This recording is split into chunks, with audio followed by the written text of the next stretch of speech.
asindikiddwa mu kkomera ya Obama Andrew Munnamateeka w'emyaka 38 ng'akolera wansi wa kampuni ya Law Advocates yakwatibwa akakiiko akalwanyisa obulyake n'obukeneezi mu maka g'omukulembeze w'eggwanga ka State House and Corruption Unit.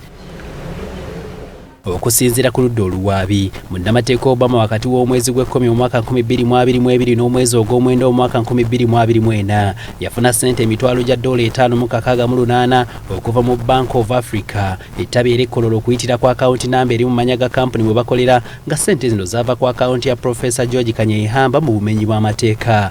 Being funds that were fraudulently credited to the account of the said law firm from the bank account of Professor George Kanyeihamba using checks that were stolen from Professor George Kanyeihamba, knowing at the time of receipt of that said funds were proceeds of crime. Munnamateeka ono olwaleero aleeteddwa mu kkooti mu maaso g'omulamuzi mu John Paul n'amusomera omusango gw'okufuna ensimbi mu lukujjukujju wabula ono akwegaanye. Wano omulamuzi wasinzidde n'asindika Obama ku alimanda okutuuka ng'ennaku z'omwezi 14 omwezi guno.